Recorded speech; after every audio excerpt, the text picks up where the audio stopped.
8:14, welcome back, and it's beginning to look a little more like Christmas this morning. The city of York will be chopping down and collecting their Christmas tree to be brought downtown. Fox 43's Tyler Hatfield is live in Dallas town to give us a closer look at this year's tree. Tyler, the tree is on the truck. The tree is on the truck. So they just finished chopping it down, and as you can see behind me, it's on the truck, ready to go, and that thing is huge. It's a 30-foot spruce chopped down in this residential neighborhood, and I'm joined here with Kate with Public Works, and she's going to talk a little bit about, how they did it and where it's going next. Has a long road ahead, about how many miles? It's only a few miles into the city, but we have to be careful about where we're going. As you can tell, it is a tall tree, but it's 30 foot tall, but it is 29 feet wide at its widest part. So we have to be careful, especially in the tight parts of the city, that we're not scraping cars on the way by. So if you're in the city for the next half hour or so, you might see us going by. We're going to take some secret routes to get through. Also, if you're in the square, be careful because we're going to be there for a little bit.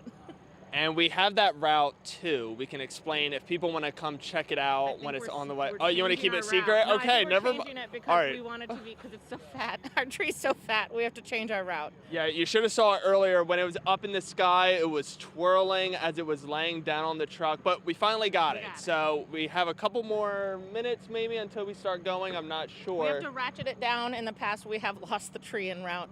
We did find it though, don't worry. But we will, once we ratchet it down, we'll be on the road. It took 2 chainsaws and 2 guys with years of experience.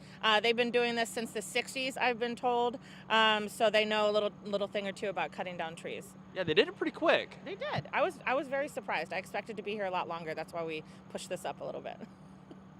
So you told me an interesting thing. There used to be 2 trees. There did. Apparently there used to be a tree in the square and then also in front of the courthouse. I guess Public Works is a little glad they don't have to do this twice in one day.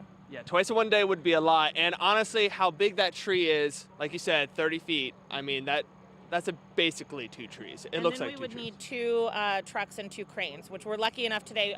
The truck is being donated by Kinsley, and Eisenhart Crane is donating the cranes. So I guess if we did not have the donations, it would cost upward of $100,000 to get this done today. So we are very thankful for the donations for the city. And speaking of donations, can you tell us a little bit about the people that donated? Yes, the tree is donated by, we're in Dallastown right now, and the tree is donated by the residents who are here behind us, Biljana and Golene. They bought this house. They said that the tree was actually planted by the people who owned the house before them. So she warned her neighbors they're going to be seeing a lot more of them now that the tree is no longer blocking their view, and warned everyone they could get out to go to work a little early today before the tree was taken out. Yeah, the neighbors were out here earlier, like kind of watching everything happen, and then once they saw the tree in the area, I started seeing people scurrying away, and I think that was a good idea. I think that was a good idea. So I'm going to send it back to the studio. So live in York County, I'm Tyler Hatfield, Fox 43 News.